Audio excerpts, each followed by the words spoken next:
يا أيها الذين آمنوا كتب عليكم الصيام كما كتب على الذين من قبلكم لعلكم تتقون. صدق الله العظيم. وقال رسول الله صلى الله عليه وسلم بني الإسلام على خمس شهادة أن لا إله إلا الله وأن محمدا رسول الله وإقام الصلاة وإيتاء الزكاة وصوم رمضان وحج البيت من استطاع إليه سبيلا. Jamaah salat subuh rahimakumullah. Alhamdulillah Allah telah memberikan kemudahan kepada kita untuk melaksanakan ibadah salat subuh. Allah bangunkan kita dengan keadaan sehat walafiat. Allah bangunkan kita, keluarga kita bisa untuk melaksanakan ibadah. Sehingga Allah berikan kemudahan untuk sujud kepada Allah di tengah malam, di keheningan malam. Membasahi lidah, membuka pintu hati, menyebut nama-nama Allah. Ini adalah karunia dari Allah Subhanahu wa taala. Sehingga pada subuh hari ini kita diberikan kemudahan oleh Allah Subhanahu wa taala untuk melaksanakan ibadah salat subuh berjamaah. Sempat kita melaksanakan salat 2 rakaat sebelum fajar yang pahalanya kata Rasulullah SAW, rakaat al-fajri khairun minad dunya wa ma fiha. 2 rakaat sebelum fajar lebih baik ketimbang dunia dan seisi-isinya. Mudah-mudahan ini meraih dunia dan seisi-isinya sehingga sampai akhir hayat, artinya kita istiqomah untuk mendapatkan 2 rakaat sebelum fajar ya Pak. Artinya kita tidak terkesiangan salat subuh. Tidak kalah sama ayam. Ayam sebelum subuh sudah kukuruyuk. Kita masih tidur, masih merengkol. Ini adalah karunia dari Allah Subhanahu wa taala, bangun sempat untuk melaksanakan tahajud, sempat untuk melaksanakan doa dan doa. Jemaah rahimakumullah, dengan berbagai kesibukan kita atau para asatidz, sehingga malam kami mendapatkan jawaban dari Ustaz Kingkin sampai lupa beliau nggak ngasih tahu kepada DKM. Beliau menyiapkan untuk lamaran adiknya mau nikah ke luar kota, laki-laki rupanya. Sehingga malam ini, pagi hari ini beliau tidak bisa hadir. Kami pun juga dikasih nama-nama Ustadz, 3 Ustadz hubungin, nggak nyambung, nggak ngangkat, baru balas tadi setelah komat. Jadi rupanya hari ini kita akan ngisi dari internal saja. Insya Allah kita bacakan dulu Asmaul Husna. Mudah-mudahan dengan menyebut nama Allah Subhanahu wa taala kita lebih dekat lagi kepada Allah Subhanahu wa taala. Bapak-bapak dan ibu-ibu sudah kenal ya Asmaul Husna ya? Dengan versi anak-anaknya bacanya ya. Bismillahirrahmanirrahim. Ya Allah, ya Rahman, ya Rahim, ya Malik, ya Quddus, ya Salam, ya Mu'min, ya Muhaimin, ya Aziz, ya Jabbar, ya Mutakabbir, ya Khaliq, ya Bari, ya Musawwir, ya Ghaffar, ya Qahhar, ya Wahhab, ya Razzaq, ya Fattah, ya Alim, ya Qabid, ya Basit, ya Khafid, ya Rafi', ya Mu'iz, ya Mudhil, ya Sami', ya Basir,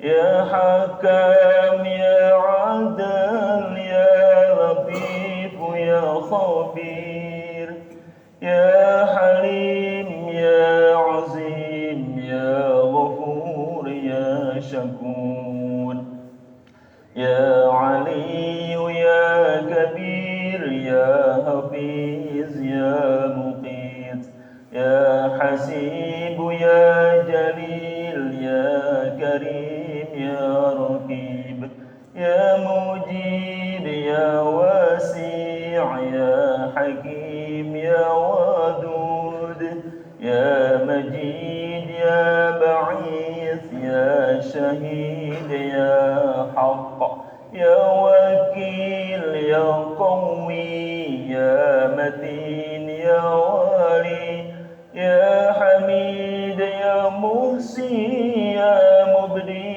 يا معيد يا محيي يا مميت يا حي يا قيوم يا وجيد يا مجيد يا وحيد يا أحد يا صمد يا قادر يا مقتدر يا مقدم يا مؤخر يا أول يا أخير يا ظهير يا بطين يا والي يا متعالي يا بار يا تواب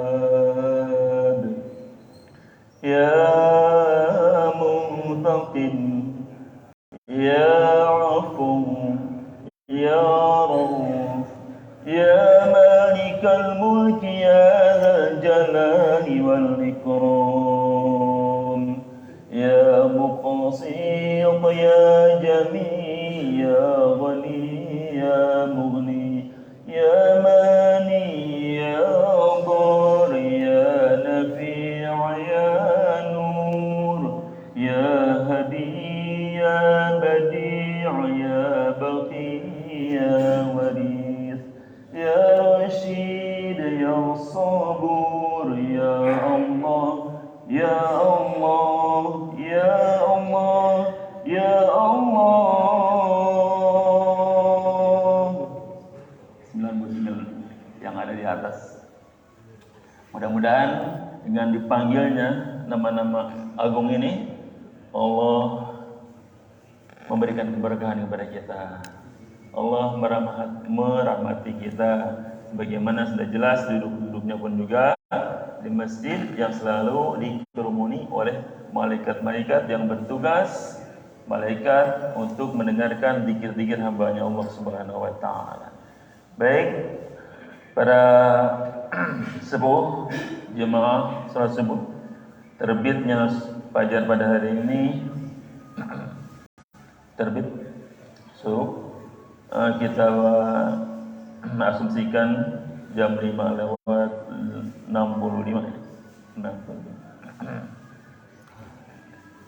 Waktu dan tempat kepada Ustaz Sirajuddin SPD untuk mengisi kajian subuh pada hari ini dipersilakan.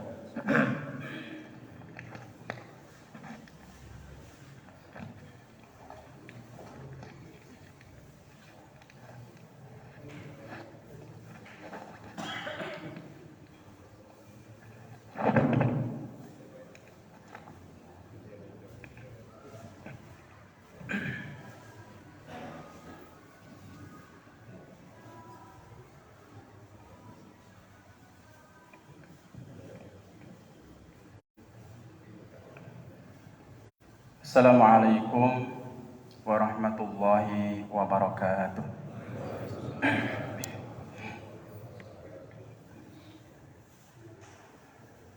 Alhamdulillah, alhamdulillahi rabbil alamin, wal aqibatu lil muttaqin, wala udwana illa 'alal zalimin. Ashhadu an la ilaha illallahul malikul haqqul mubin. Wassalatu wassalamu ala sayyidina Muhammadin wa ala alihi wa ashabihi ajma'in. Amma ba'du. Faqala Allah Ta'ala fi kitabihil karim, A'udzu billahi minasy syaithanir rajim. Bismillahirrahmanirrahim. Wa in ta'uddu ni'matallahi la tuhsuha.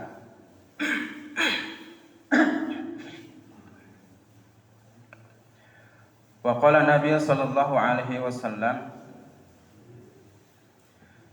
ja'alallahu rahmatan mi'ata juz'in fa amsaka indahu tis'atan wa tis'ina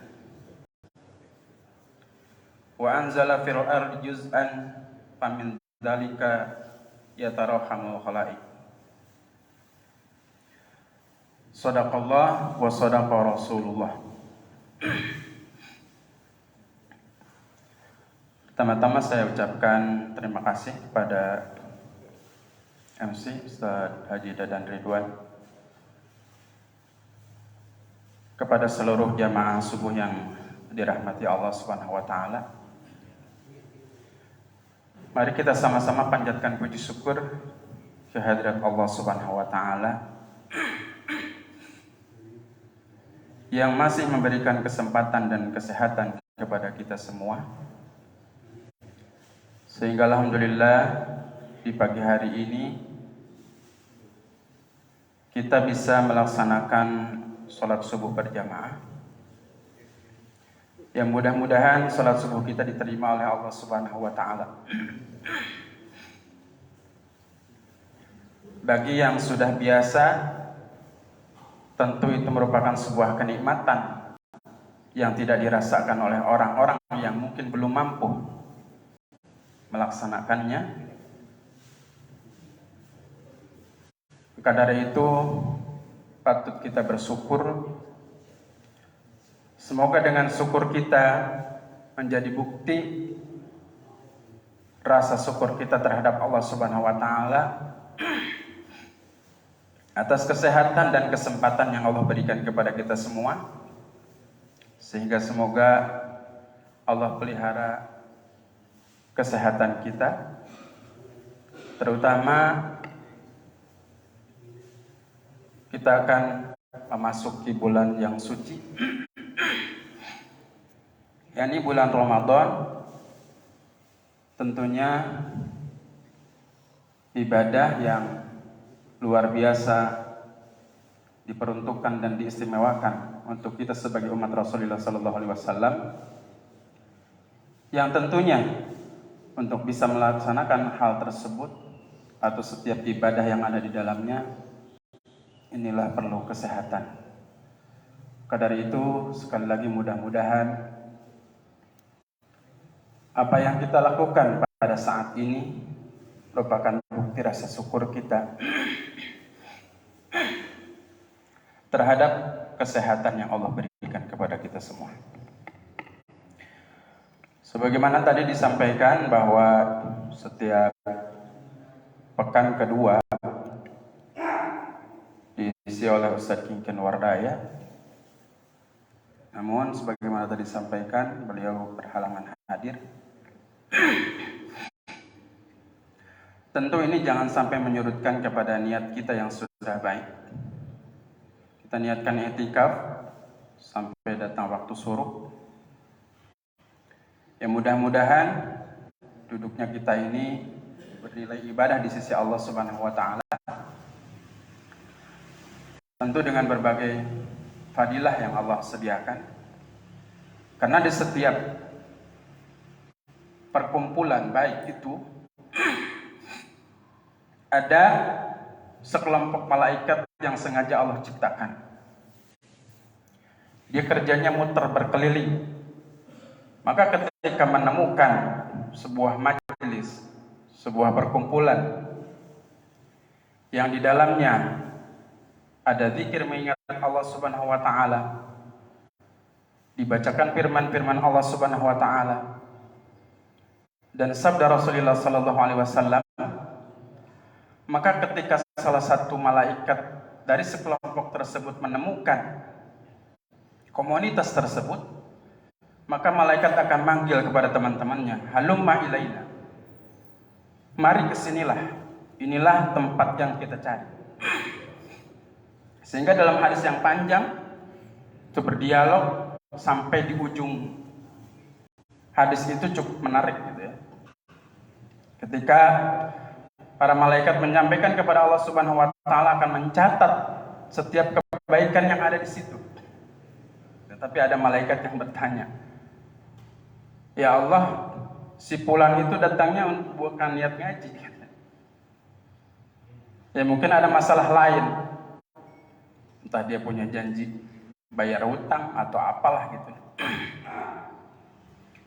Tetapi karena di sebuah komunitas baik gitu ya, maka semuanya tanpa kecuali ada dicatat sebagai kebaikan.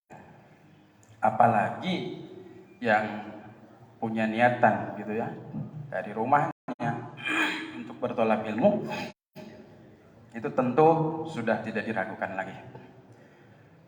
Maka pada kesempatan ini izinkan saya menyampaikan mungkin sekelumit ilmu yang di dalam mukadimah tadi saya bacakan ayat wa in ta'uddu ni'matallahi la tuhsuha,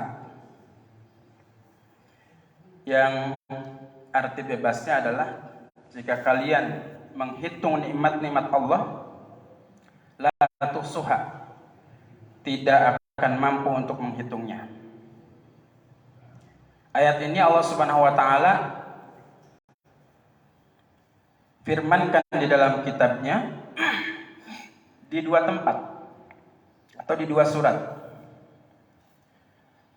Pertama adalah di surah Ibrahim, yang juga bagian ayat yang sering baca saya dalam sholat, yaitu ayat 34. Kemudian An-Nahl ayat 18 ya. Jadi An-Nahl, jadi ada An-Nahl, ada An-Namal ya. Yang dua-duanya nama binatang ya. Tapi jangan salah, ada An-Nahl, ada An-Namal. Itu ayat yang ke-18. Jadi nikmat itu luar biasa banyak. Makanya sebenarnya ketika membahas nikmat ini, dengan membahas bismillah pun sebenarnya itu sudah mencukupi. Karena di dalamnya ada Ar-Rahman, ada Ar-Rahim. Kalau kita artikan dengan bahasa Indonesia yang mungkin bahasanya sempit ketika dibandingkan dengan bahasa Arab atau bahkan mungkin bahasa daerah. Maha pengasih lagi maha penyayang. Sementara makna dari Ar-Rahman itu adalah Al-Mun'imu bijalailin ni'am. Makanya kalau dalam bahasa daerah ya, di dalam bahasa Sunda pun gitu, mengartikan Allah yang memberikan nikmat besar di dunia. Karena dengan sifat rahmannya Allah Subhanahu wa taala memberikan nikmat dan mencukupi semua makhluk yang Allah ciptakan tanpa terkecuali, tidak memilah dia orang beriman atau tidak, dan itu tercukupi. Sementara makna Ar-Rahim Al-Mun'ilmu bidaqaiqin ni'am. Sementara Ar-Rahim atau sifat Allah Ar-Rahim itu adalah memberikan nikmat. Kalau dalam bahasa Sunda itu saya nikmat alit di akhirat gitu. Sebenarnya bukan nikmat alit, tapi nikmat yang begitu besar tapi dengan makhluk Allah Subhanahu wa taala yang dibatasi.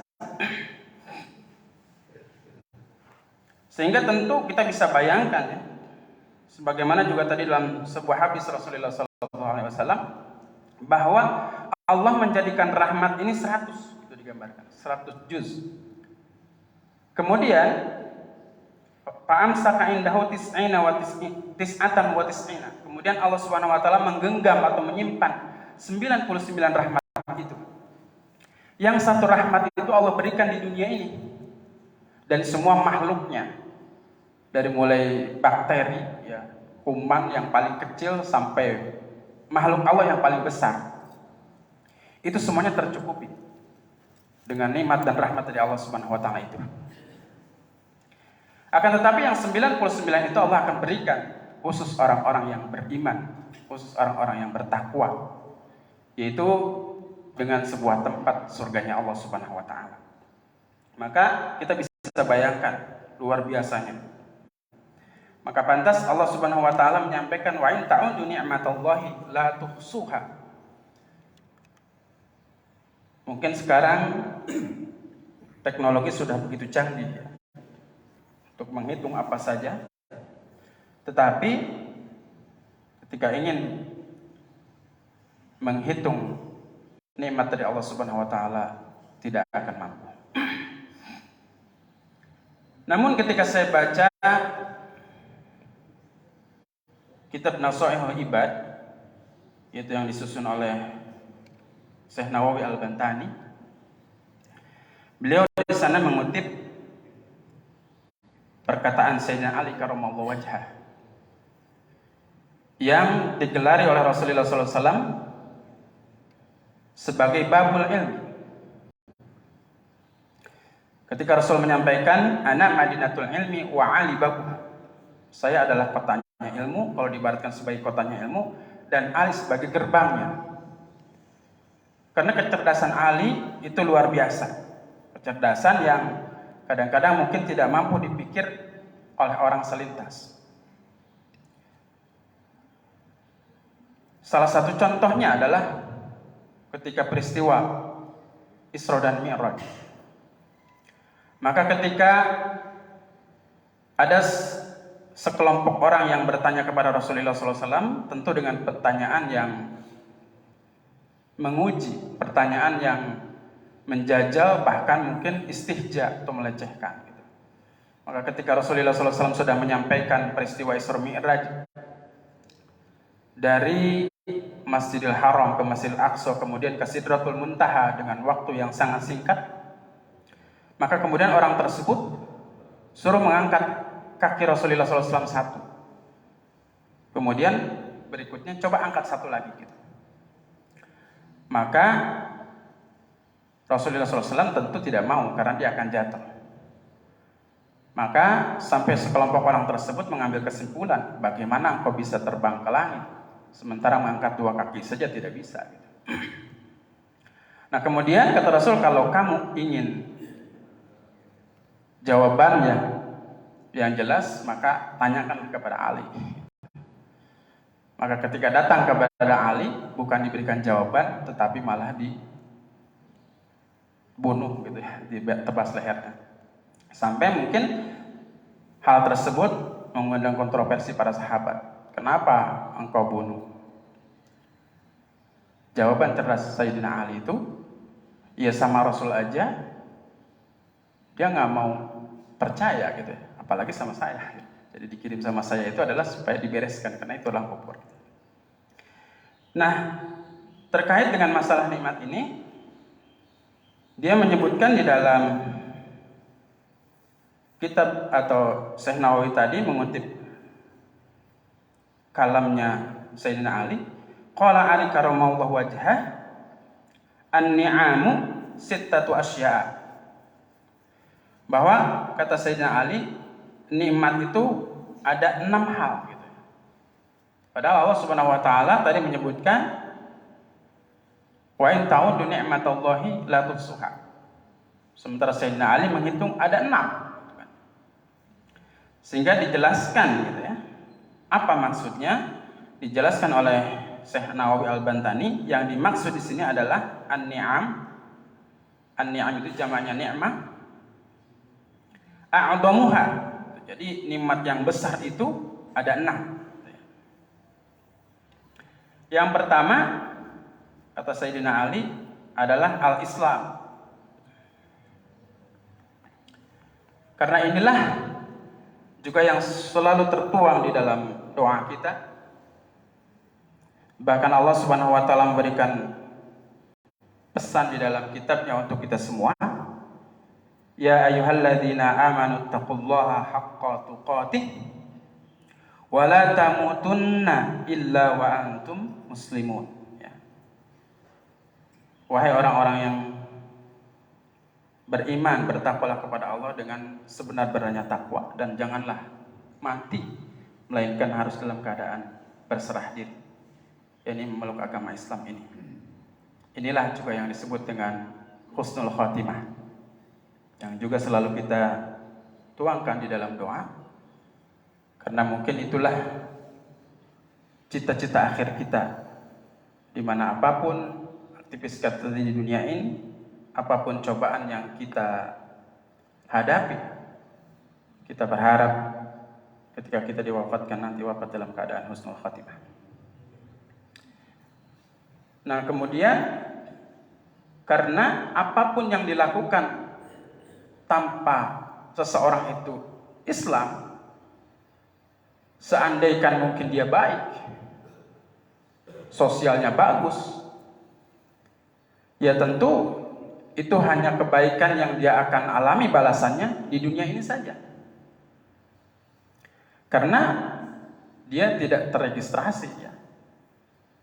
Mungkin gambaran sederhananya, ketika ada seseorang mahasiswa, kemudian dia datang tiap pagi, gak pernah ketinggalan kuliah, dan dia cerdas. Kalau ditanya apa saja bisa gitu. Tapi nanti setelah selesai, dia tidak akan mendapatkan gelar atau kelulusan dari universitas tersebut, karena dia tidak didaftar. Tetapi ada orang yang mungkin dia daftar, memenuhi sebagaimana aturan registrasinya, administrasinya, walaupun mungkin di perkuliahannya rada bolong-bolong gitu ya. Tetapi semuanya bisa ditunaikan dengan baik, maka dia berhak mendapatkan gelar tersebut. Jadi mungkin ketika nanti ditanya, ada orang yang mungkin sosialnya bagus gitu ya, berinteraksi dengan orang lain hebat gitu ya, ya kita mungkin bisa kagum hanya sebatas di dunia saja, karena dia di akhirat tidak akan mendapatkan apa-apa. Karena keimanan ini kalau nanti ditukar dengan sedunia dan isinya pun, itu tidak akan terbayar. Sebagaimana juga firman Allah Subhanahu wa taala di dalam surat Ali Imran, A'udzu billahi minasyaitonir rajim. Innal ladzina kafaru wa matu wa hum kuffar fala yuqbala min ahadihim mil'ul ardi dhahaba walau iftada bi ulaika lahum adzabun alim wa ma lahum min nasirin. Sesungguhnya orang-orang yang kafir dan mati dalam keadaan kafir, maka tidaklah akan diterima dari seseorang di antara mereka emas sepenuh bumi, walaupun dia menebus diri dengan emas tersebut. Bagi mereka itulah siksa yang pedih, dan sekali-kali mereka tidak memperoleh pertolongan. Jadi ketika nanti mereka ingin bayar gitu kan, dengan emas sepenuh bumi ini pun untuk menukar keimanannya, supaya diakui sebagai orang yang beriman, orang yang muslim, tetapi itu tidak akan didapati. Kemudian juga Islam itu adalah al-Islamu ya'lu wa la yu'la alaih. Islam itu tinggi, tidak ada sesuatu apapun yang meninggikannya. Adapun mungkin kita melihat beberapa sosok muslim yang mungkin berperilaku tidak muslim, itu bukan salah Islamnya, tetapi adalah perannya gitu ya, peran seorang muslimnya.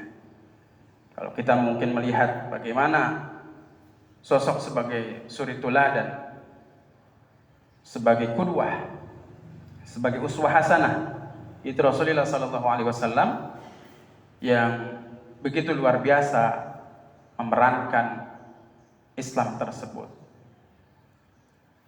Maka dari itu patutlah kita berbangga memeluk agama Islam ini, dan sekali lagi kita berdoa kepada Allah Subhanahu wa taala, semoga kelak nanti ketika kita diwafatkan dalam keadaan Islam.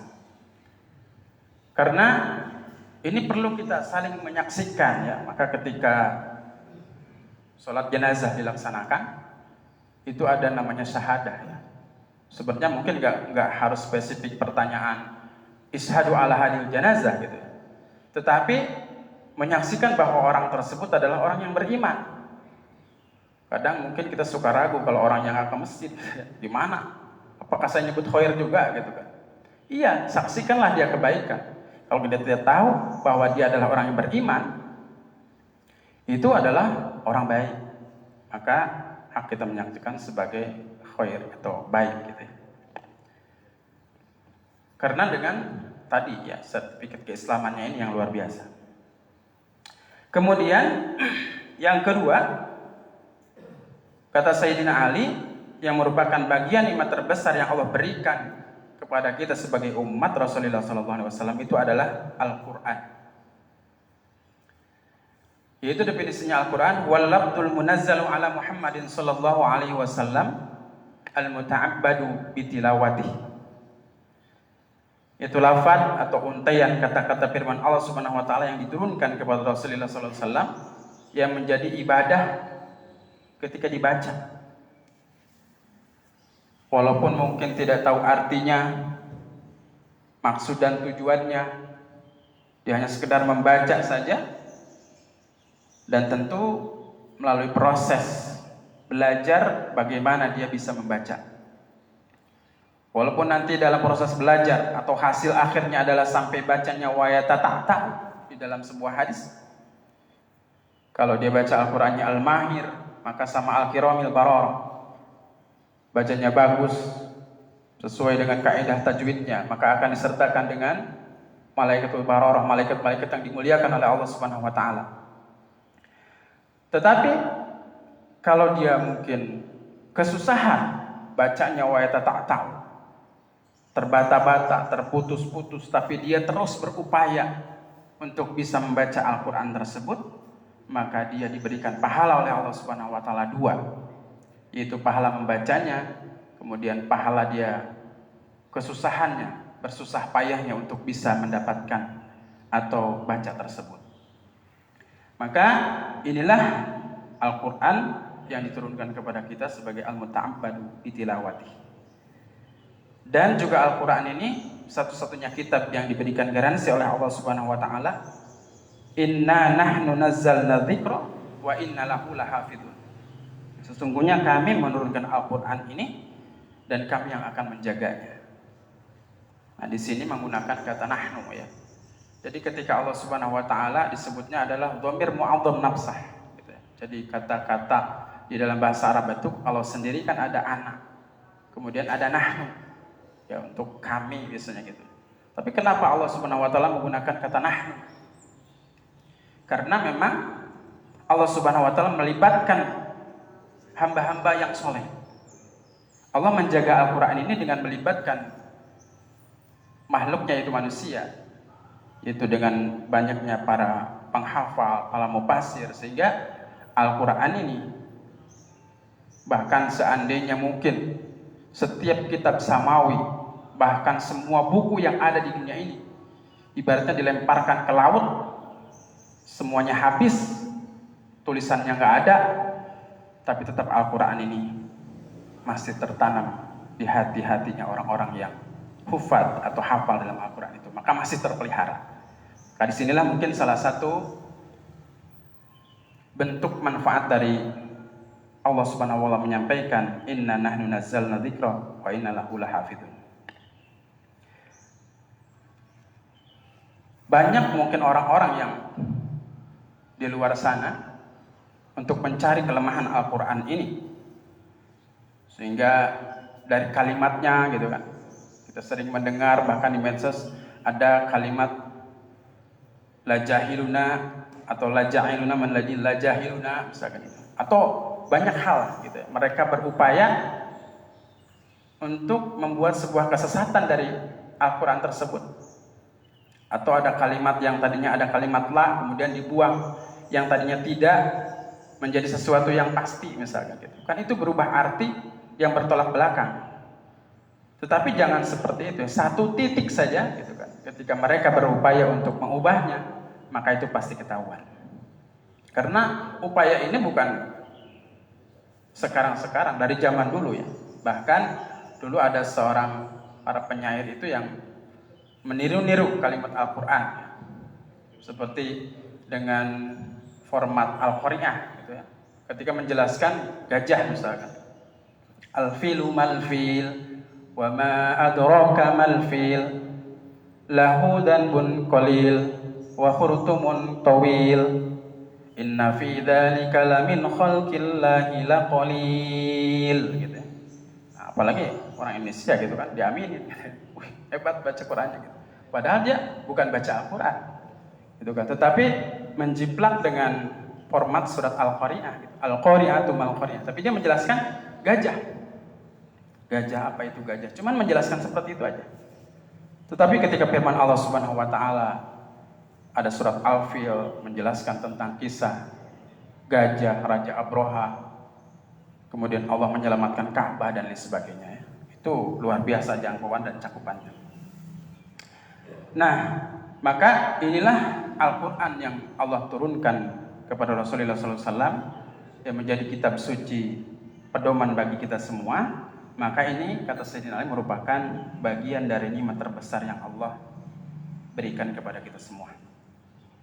Dan juga yang diwanti-wanti oleh Rasulullah SAW, taraktu fikum amrayn in tamassaktum bihima lan tadillu abada. Kata Rasulullah SAW, kami tinggalkan dua urusan, dua hal yang ketika kamu pegang dengan erat dua hal tersebut, maka kamu tidak akan sesat selamanya, yaitu kitab Allah wa sunnah Rasulullah.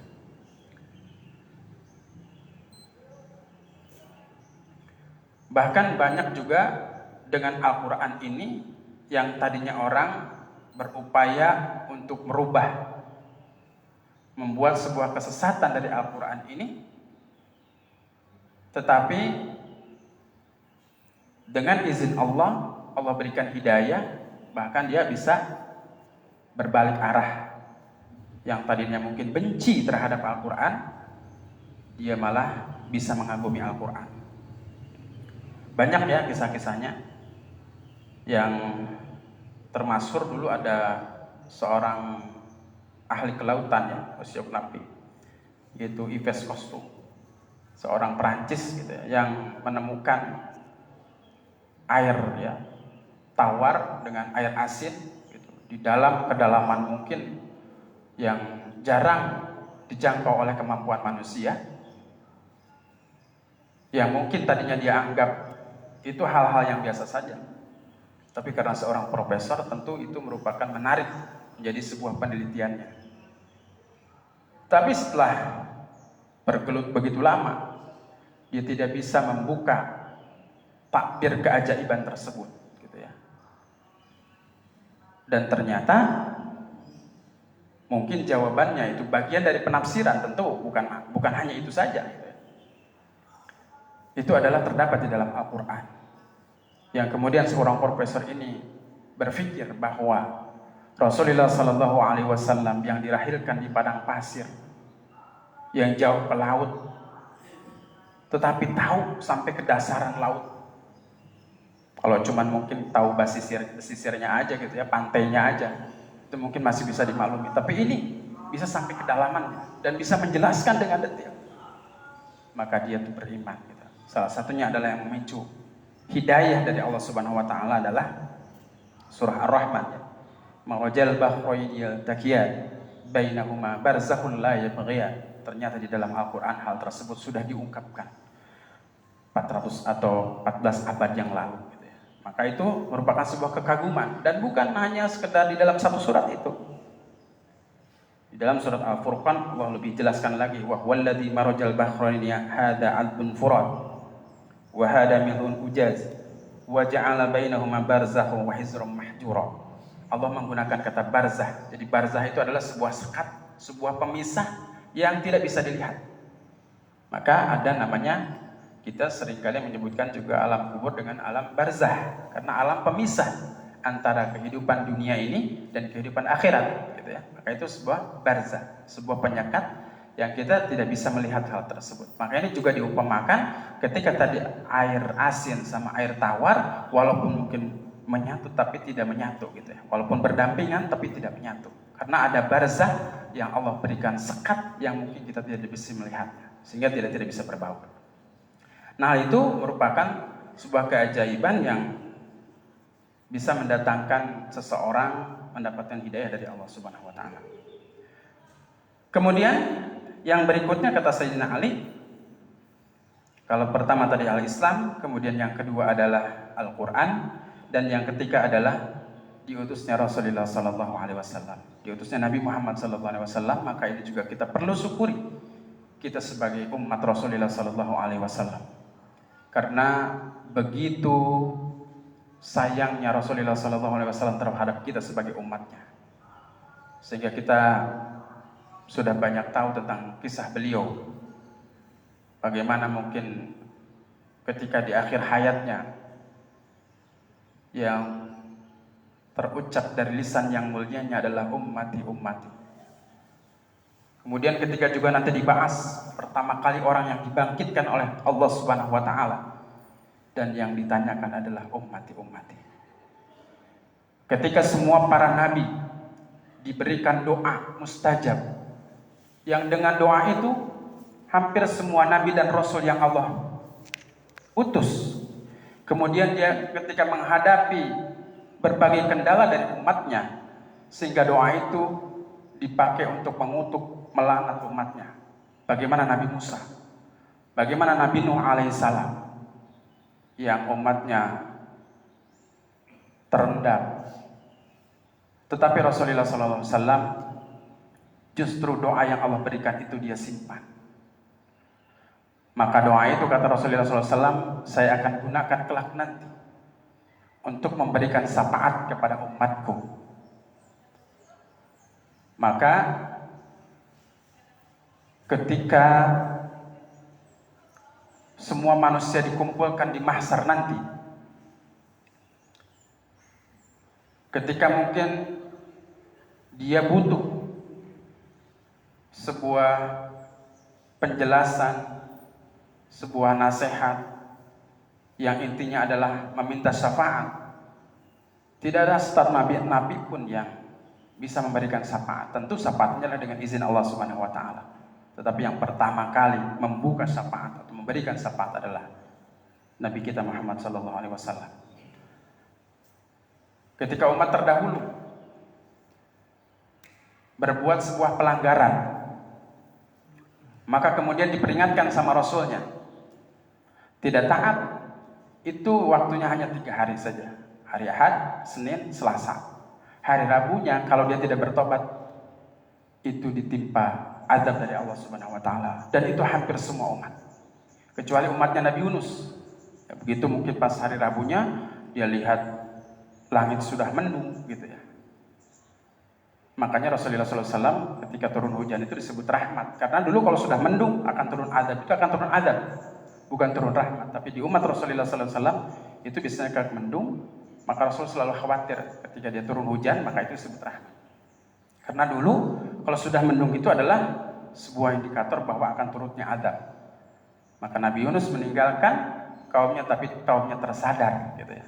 Maka tidak jadi itu azab ditimpakan kepada kaum Nabi Yunus. Bahkan ujian berbalik kepada Nabi Yunus gitu ya. Yang sebagaimana kita ketahui dalam kisahnya, ya beliau sampai dimakan ikan gitu ya.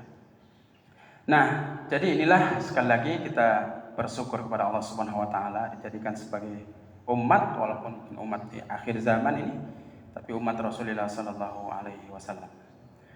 Kemudian ya kita bercepat karena suruk itu 55 ya, jam 5.55, mungkin kita lebihkan sebagaimana kita biasa 10 menit ya, untuk bisa melaksanakan sholat suruk ya.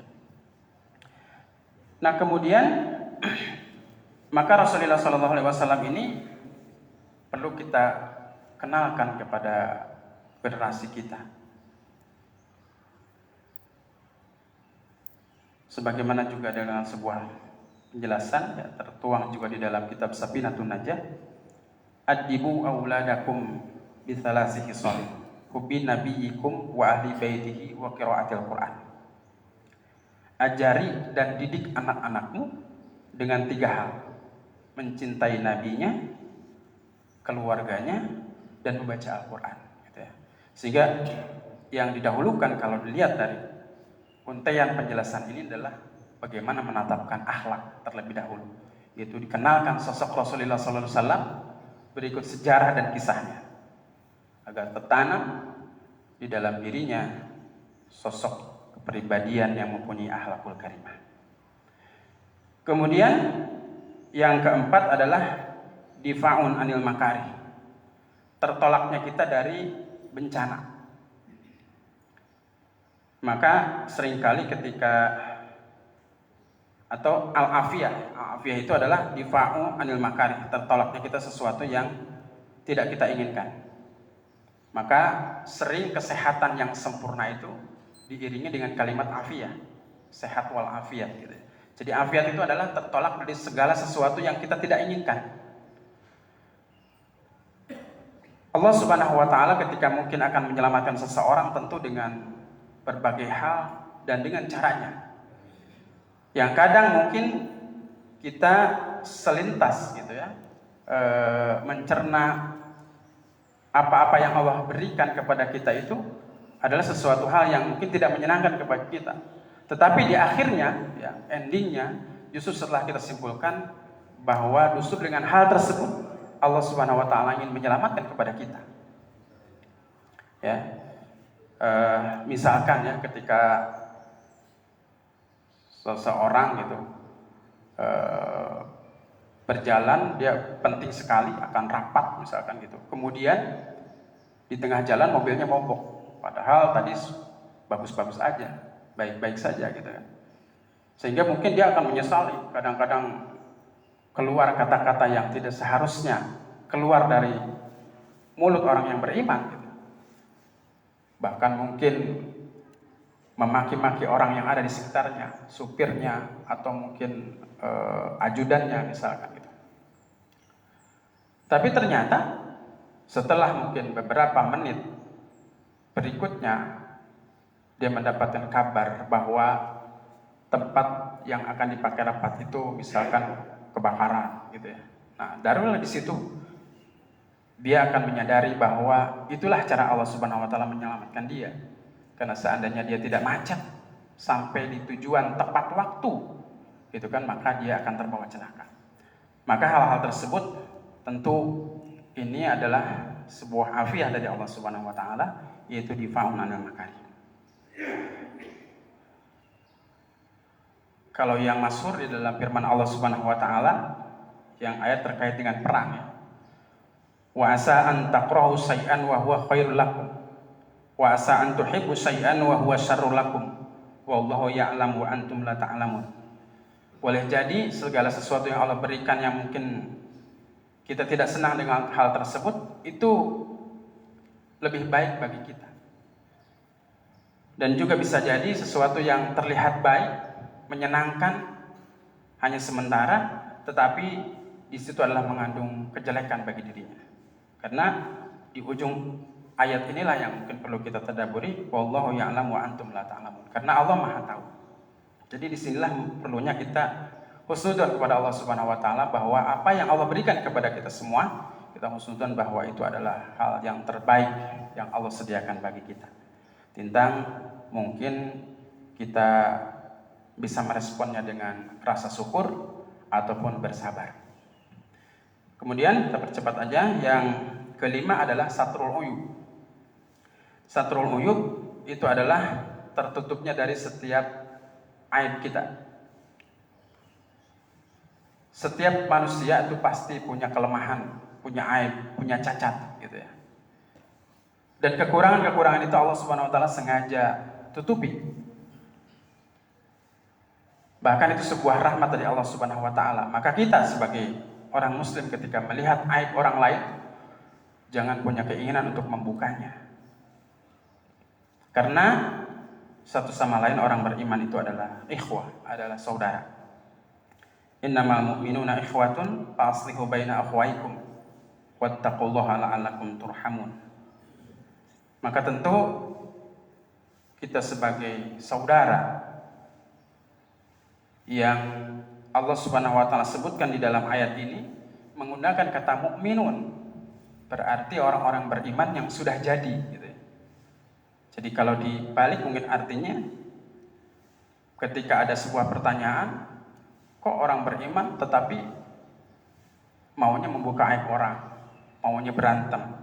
Karena tadi, jadi kalau mungkin bisa diartikan, hanya orang-orang mukmin yang sempurna lah yang dia bersaudara.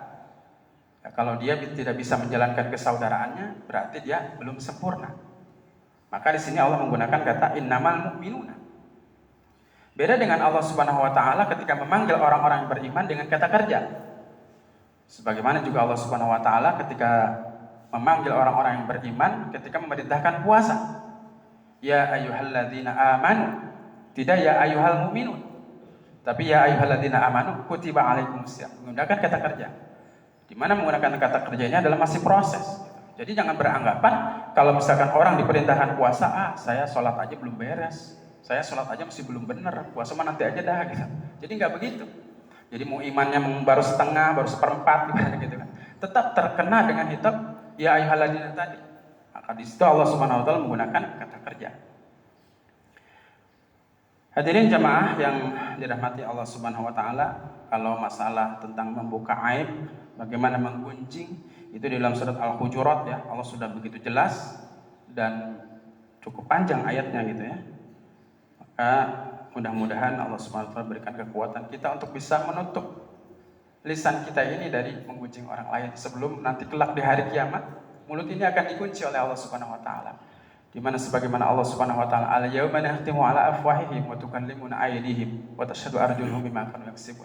Di mana suatu ketika nanti mulut ini akan terkunci.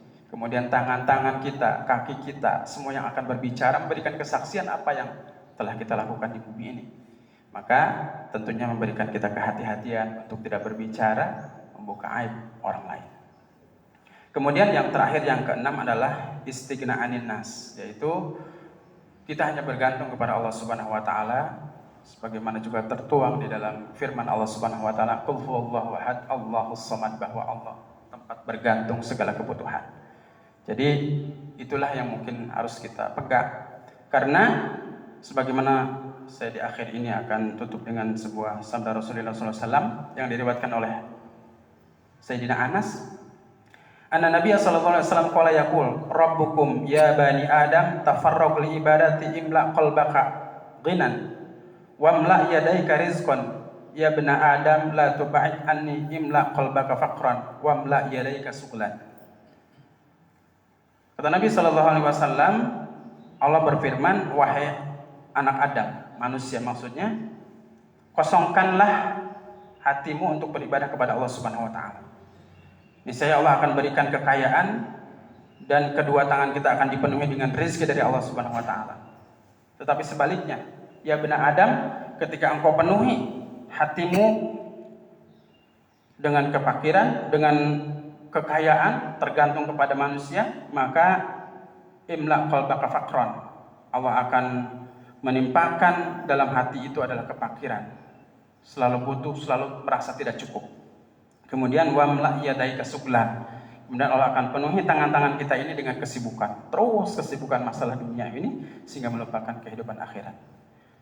Hadirin jamaah salat subuh yang dirahmati oleh Allah Subhanahu wa taala, itulah keenam hal yang disampaikan oleh Sayyidina Ali, yaitu nikmat terbesar yang mudah-mudahan Allah Subhanahu wa taala anugerahkan dan berikan kepada kita semua keenam hal tersebut, dan mudah-mudahan kita sebagai sosok yang bisa menjalankan hamba-hamba Allah Subhanahu wa taala sesuai dengan ibadur rahman, dan kelak nanti ketika diwafatkan mudah-mudahan kita diwafatkan dalam keadaan husnul khatimah. Itulah yang bisa saya sampaikan. Mohon maaf atas segala kekurangan. Terima kasih atas segala perhatiannya. Assalamualaikum warahmatullahi wabarakatuh.